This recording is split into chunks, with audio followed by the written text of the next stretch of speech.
Hi everybody, it's Kim from Memories in Time, and yesterday I had posted this really pretty card that I made using our September Paper Garden stamp set, and the stamps that I used was this stamp, and the leaf, and they were cut using the Cricut Artiste F cartridge, and the measurements are right on our stamp.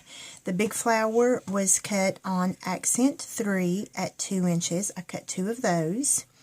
The smaller flower was cut on accent 3 at 1 1/4 inch. Cut 2 of those. And then accent 4, the leaf, cut at 1 inch. I cut 2 of those. And I had so many requests about the way that I folded and shaped my 3-dimensional flower. I love flowers that have dimension and shape. I might want to add, this is not a type of card that I would actually put in the mail and mail, because the envelope and when it's going through the UPS post office, it would get smushed. So I would only use this on a card that I'm going to hand deliver, on a layout, a home decor item, a frame, something of that nature. So very quickly, I want to share with you how I created this, and I'm using a different color scheme today so that I can have another card. And what I did is I stamped 2 of the flowers in Glacier to match the Zoe paper pack, and I stamped 2 of them in Canary, and my leaves are in Sweet Leaf. And I'm just going to go ahead and show you the way that I fold the leaves very quickly, because that's simple. I just fold it, no rhyme or reason, straight down the middle. I don't use a bone folder, just my finger. Press it, and then just sort of pinch it in there to give whatever shape and dimension I want. And I'm going to lay that aside. Same thing with this one. I'm just going to fold it, no rhyme or reason, pinch it really tightly, and then I'm just going to start curling up and pinching the sides. Put a little bend here and there in it. I'm going to lay that aside, and for the time being I am going to lay the Canary aside, and I'm going to work with the large flowers first. And on these flowers, the bottom or the base flower will not have any cuts in it. All I'm going to do is, I have a handy dandy old basic gray file edge, and all I'm going to do is just curl all the way down. I don't know if you can see that. I'm coming all the way down to the base of the petal, and I'm just going to curl and work my way up. And don't worry about what this shape is as you're shaping your flower. That will change, and I'm going to do this rather quickly. And the best thing I can tell you about this is, as you play with these and begin to shape your flowers, you will really find what your style is and how you like to shape those. And if you can see, that really looks like it's just drawn downward. That's what I want right now. Now on this one, I'm just going to take my scissors and I'm just going to nip maybe about 1/4 inch in on this one, all the way around those petals. And then I'm going to fold my petals in, just so I have some give and play with my petals. And then I'm going to repeat my process.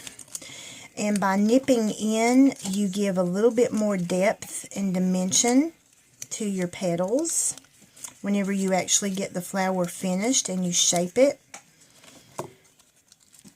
And then I'm going to shape just a smidge. And I'm going to use just a regular old pop dot. That's going to go right in the middle of my first or my base flower. Just a regular old pop dot. And then I'm just going to decide, I'm going to move my petals around a little there so that they kind of stagger. And that's all I'm going to do at this point. And now I'm going to use my Canary flowers. These are going to get a little nip. These probably about 1/8 of an inch in on the Canary flowers. Same thing, I'm just going to pull them up for some give on the petals. And whenever you're working with a smaller petal like this, you don't want to put a whole lot of force in it because you will tear your petal completely off. I have kind of been in a little bit of a rush before and lost a petal that way. And now I'm ready to put this one on using a smaller pop dot. I'm still not real worried about the shape at this point. When the flower is finished, I will completely shape. But now I'm adding a different layer. And now for my final canary flower, about another 1/8 of an inch, just nipping inward.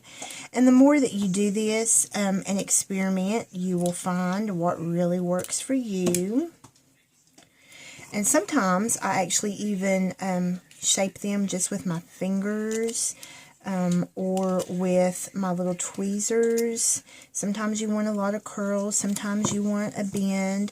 And now can you see I'm sort of taking my fingers and really smushing that one together just a little. I'm going to grab one more pop dot here. And I'm going to place right in the center, and I'm going to stagger those petals as well. Sorry, I'm losing the camera there.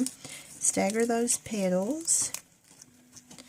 Okay, and now I'm actually going to begin shaping with my fingers. I'm just going to, can you see how I'm just smushing that up with my finger? Each layer, I'm just going to smush with my fingers. Now my yellow, my canary flowers are all smushed up, and I have found over time that when you're smushing or shaping your larger flower, that the tweezers will do a very good job. See how that tweezer is just going back in and refreshing that curl. And also, once your flower is adhered to your card, it is so much easier to shape. So I'm going to go ahead and adhere this to my card. And the card that I have created is using the Zoe paper and Best Day. And when you are adhering this, I would use our liquid glass or some type of liquid adhesive, just simply because the weight of this flower, you don't want this flower to pull off. And you want to hold it for just a few seconds when you get it where you want it, to let that glue dry. And then you're going to just go back in and you're going to reshape those larger petals. And really, the best thing for me, I have found, is just my fingers, smushing around with my fingers. And once it's really good and dry, then I can go in and lift those bottom petals. But can you start to see the dimension there? Until the liquid glass is really good and dry, you're not going to be able to shape around a whole lot because it will slide around on you. And you can curl these upward if you want to give just a little curl upward or sideways. And then the same way with attaching the flower, I'm going to put just a drizzle of liquid glass on my leaf. And I'm going to stick this one right there. And I'm going to stick this one.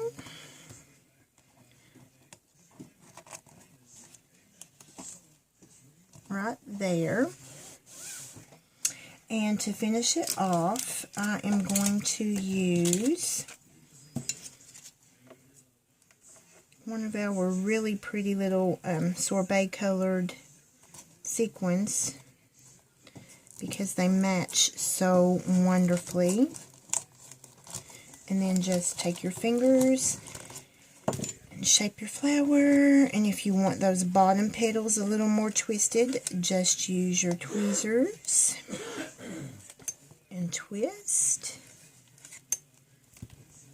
And there you have it. A beautiful 3-dimensional card. just like that. Thank you so much for stopping by. And as you're creating cards and scrapbook pages, don't forget to check me out at memoriesintime.blogspot.com. Thank you and have a great day.